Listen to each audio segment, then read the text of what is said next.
And when you take this prescribed intent even further and call Renee Good a domestic terrorist, as the Trump administration has and Kristi Noem, this is literally helping nobody. At the same time, Democrat leaders like to say that ICE is a danger to literally everybody around them just for being on the street.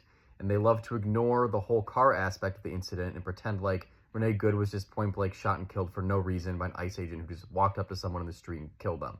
And then you have Tim Walz in front of a mic comparing this moment to the American Civil War, saying Minnesota has to step up on the front line of democracy against ICE, and even said he'd bring in the National Guard to help against ICE. I mean, it's crazy. I don't think he can do that. So when you bring Civil War rhetoric into this whole thing, and then you have the mayor of Minneapolis, Jacob Frey, saying for ICE to get the F out, they're not welcome in the state, does anyone really think that's going to make the situation friendlier on the ground?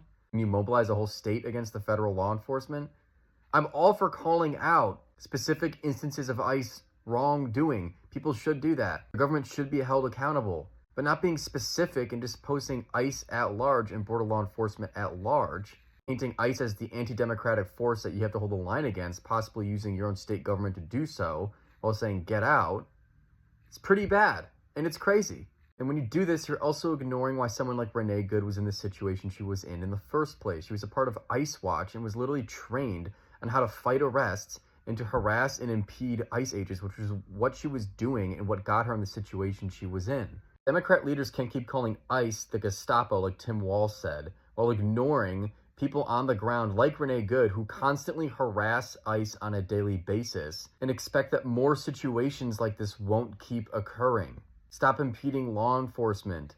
I agree that there should be more accountability with ICE. I think a lot of what they've done is great. I think a lot of what they've done has been really bad. There have been a lot of violations and straight up illegal operations conducted, in my opinion, and there should be more accountability for that. That doesn't mean entire states and populations of people should be mobilized against federal law enforcement. And when you try and get in the way of them, when you encourage people to keep impeding them, you are putting people in danger, and this is not going to end well. It just won't.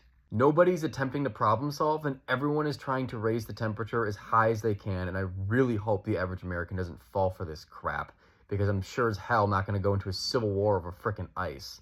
The Trump administration needs to take a less aggressive approach with the way they're using ICE, and also stop calling anybody a domestic terrorist who gets into altercations with ICE in public.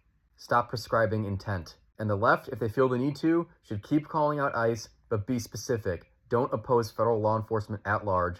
Stop ignoring the people in the street who are impeding them. Stop encouraging them. Stop comparing this to the Civil War. You are putting people in harm's way. More bad incidents will happen. It has to end.